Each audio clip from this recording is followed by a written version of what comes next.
From on this, Pentagon senior strategist Robert Maginnis joins us from Woodbridge in the U.S. state of Virginia. It's a pleasure seeing you once more, sir. Firstly, what's your take on this food deal? It was remarkable enough that Russia initially denied attacking Odessa's ports. Do you anticipate further problems? Well, I do anticipate problems. I think President Erdogan is correct that it must proceed. Now, keep in mind, a lot happened behind the scenes. I'm sure that Vladimir Putin got something. He would like relief on many of the sanctions that are imposed. So, if he can allow this to go through, which will help the Ukrainians, there's sort of a quid pro quo here. He has to get something. Now, it may not be announced initially, but no doubt there's something in here. So I do believe he'll call back some of his plans, though. Going after military targets will continue to be part of what the Russians intend to do in Odessa and elsewhere in Ukraine. Well, the United Nations reportedly had to strike a parallel deal with Russia to ease some sanctions on food and fertilizer, which gives Russia more income. Do you see a way here to get the Kremlin to make more compromises for cash? Well, a lot depends upon the home front. Now, they have 16% inflation in Russia, but Vladimir Putin is very popular.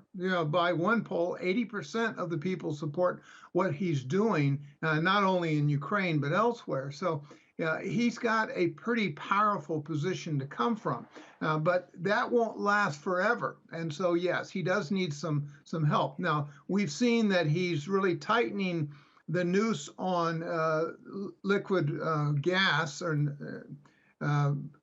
going into Western Europe. Now, that is going to have a significant influence, obviously, on what NATO is thinking, what the EU is thinking about sanctions.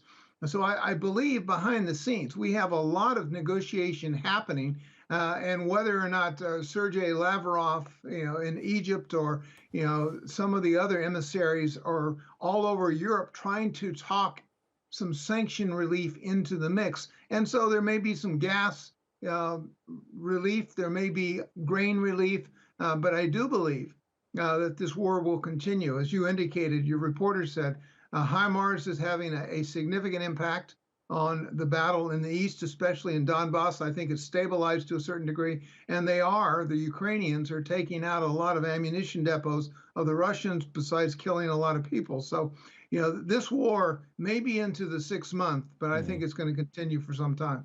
We saw Russia's foreign minister this week begin a tour of African countries and vow to continue supplying countries like Egypt with grain. Let's play devil's advocate here. Do you think it benefits Russia to impede Ukrainian exports? Well, to a certain degree, it does. As long as there's a trade-off, then Moscow's going to make it if they can get some relief from sanctions. Now, with Lavrov down in those 14 countries that take Ukrainian wheat and grain exports or imports, that's important. Of course, the Russians have a significant footprint throughout the African continent as well as elsewhere. And so we need to recognize that this is a geopolitical issue. It's impacting the world economy. It's clearly having an impact on inflation across the world, as well as the price of petroleum. So these issues are of some consequence, and Putin is not stupid. Putin's a rational player. He's going to do what it takes to maintain his power and to perhaps, given his meeting with President Erdogan, his meeting with the Ayatollah down in Iran and others, he's trying to make a deal that is going to land him in far more control over the situation than many of us would like to see. I've been speaking with people, particularly in the Russian city of St. Petersburg. They recently had a concert this weekend. I spoke with them and they say it's as though nothing is happening at all. What's U.S. intelligence saying about this situation in Russia and how people there are coping? Yeah, well, eventually people are going to hear through social media and other outlets that maybe things aren't going all that well. By some accounts, certainly Director Moore of the the British intelligence said the other day that the Russians have lost at least 15,000. There may be 45,000 wounded. That has an impact on the home front to a certain degree, but there are still people that don't really recognize what has happened in the Ukrainian war. And so I don't know that Mr. Putin's popularity is going to diminish until perhaps some of his own cabinet, which of course have been loyal to him thus far, begins to push back, and the inflation just gets out of hand, and people get dissatisfied with the government in Moscow. All right, Robert Maginnis at the Pentagon in Virginia. Thank you once more. Thank you.